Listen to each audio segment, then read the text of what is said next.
আসসালামু আলাইকুম বন্ধুরা, তো আপনারা সবাই কেমন আছেন? আশা করতেছি আপনারা সবাই অনেক অনেক বেশি ভালো আছেন এবং আমিও আল্লাহর রহমতে বেশ ভালো আছি। তো বন্ধুরা, আজকে আমরা নতুন একটা ফোনের ফুল রিভিউ দিতে আপনাদের সামনে চলে এসেছি। সেটার নাম হচ্ছে ইনফিনিক্স নোট 40 প্রো। এই ফোনটার আজকে ফুল রিভিউ আমরা আপনাদেরকে দিব।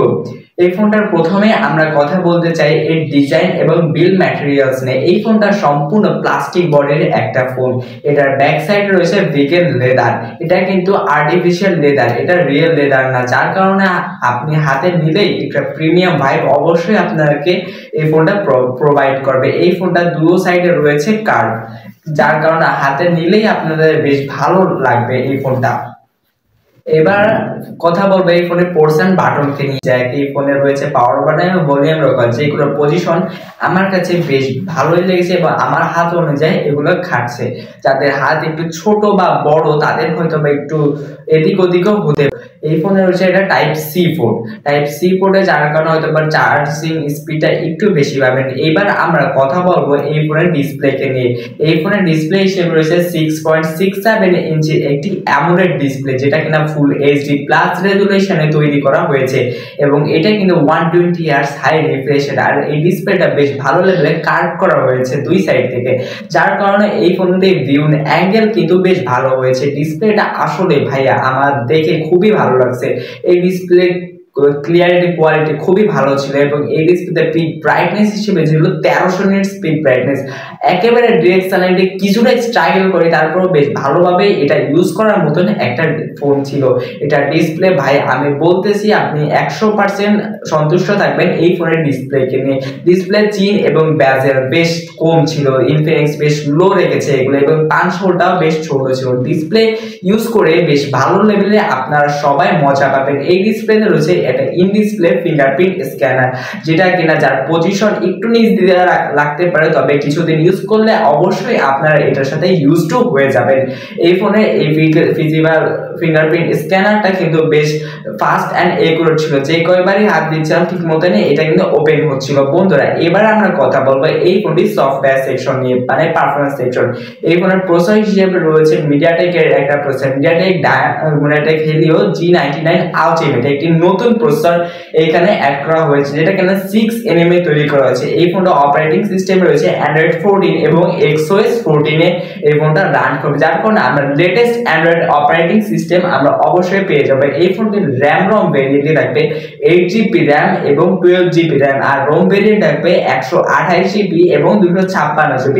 তো যাদের একটু রোম বেশি লাগবে, একটু বেশি স্পেস লাগবে ফোনে, তারা অবশ্যই 256GB এবং 12GB র্যাম ভেরিয়েন্ট নেবেন।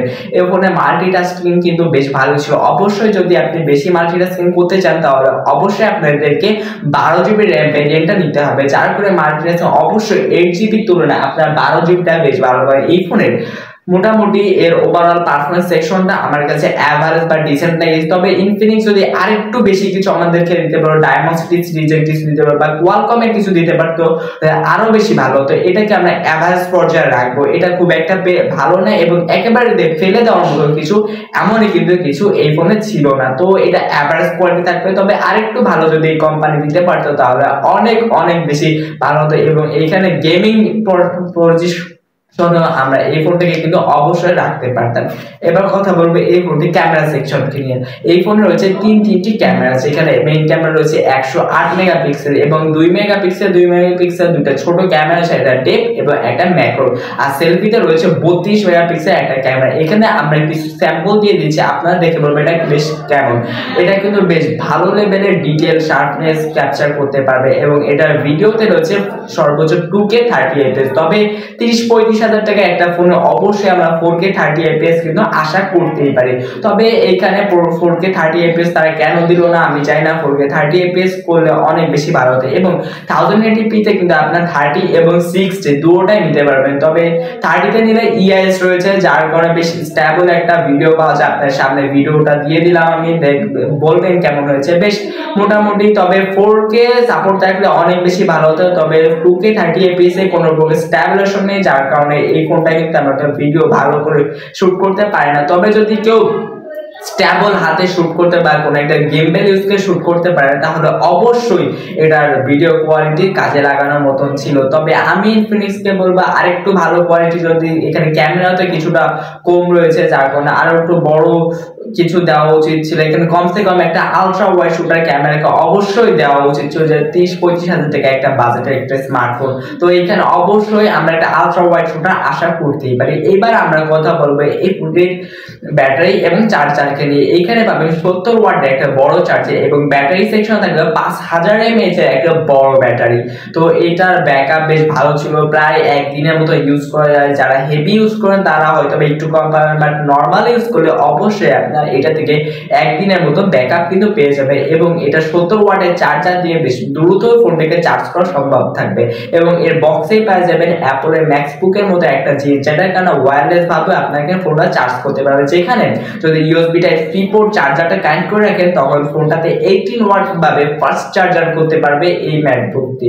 এবং যদি এটা খুলে রাখেন এবং ওইখান থেকে চার্জ আর কি নেন তাহলে এটা 7.5 ওয়াটে আপনার ফোনকে চার্জ দেবে, যেটা কিনা ফুলফিল চার্জ তো হয় না ভাই, এটা 50% নিচে এটা চার্জ করতে হবে। তবে এটা আর কি কোনো কোম্পানি তো দিচ্ছে না, বেশিরভাগ কোম্পানি দেখা যায় চার্জার উঠে নিতে, তবে এখানে ভাই চার্জার তারা না উঠে এবং বেশি নতুন কিছু আমাদেরকে দিয়েছে, যেটার কারণে অনেক বেশি ভালো হয়েছে। যেটা কিনা এটার প্রাইস প্রায় 3 থেকে 4 হাজার টাকা যদি আপনি অন মার্কেটে কিনতে চান তাহলে এটা, এবং এটা আপনি 30-35 হাজার টাকা একটা ফোনে ওয়্যারলেস চার্জিং সিস্টেম পাচ্ছেন, এটা কিন্তু বেশ ভালো ব্যাপার। এবং এই ফোনটা এবার আমরা পুরোপুরি শেষ পজিশনে চলে এসেছি। এই ফোনের প্রাইস নিয়ে এবার কথা বলবো। এই ফোনটি 256GB র্যাম রম ভেরিয়েন্ট দুটোই রয়েছে এবং একটা 8GB র্যাম এবং একটি 12GB র্যাম। 8GB র্যামের প্রাইস বর্তমানে রাখা হয়েছে 30,990 টাকার সাথে 128GB না 256GB রোম পাচ্ছেন এবং 35,000 টাকায় পেয়ে যাবেন আপনারা 12GB 256GB রোম এই ফোনটি। তো আজকে আমরা আর বেশি কথা বলবো না, এইটুকুই ছিল আমাদের আজকের ভিডিও। তো যাদের পছন্দ হয়েছে তারা একটু লাইক করে দেবেন, সাবস্ক্রাইব করে দেবেন এবং অল ওভার যারা কিনা এই ফোনটা নিতে যাচ্ছেন তাহলে অবশ্যই নিয়ে নিন। এই ফোনটা আমার কাছে বেশ ভালো হয়েছে, যারা বেশি কন্টেন্ট ওয়াচিং করবেন যার কারণে ডিসপ্লেটা বেশ ভালো করেছে ইনফিনিক্স, তবে অন্যান্য বিষয়েও একটু ভালো করা উচিত ছিল। এখানে কমসে কম একটা আলট্রা ওয়াইড শুটার এবং আইপ্রো প্রসেসর দিক থেকে যদি বেটার কিছু আমাদেরকে দিতে পারতো তাহলে অবশ্যই অবশ্যই অবশ্যই বেশ ভালো কিছু দারুণ কিছু ছিল। তবে এই পর্যন্তই ছিল আজকে আমাদের এই ফুল রিভিউটা। যাদের কাছে ভালো লাগবে একটু লাইক সাবস্ক্রাইব করে দেবেন ভাই। তো আল্লাহ হাফেজ, আসসালামু আলাইকুম।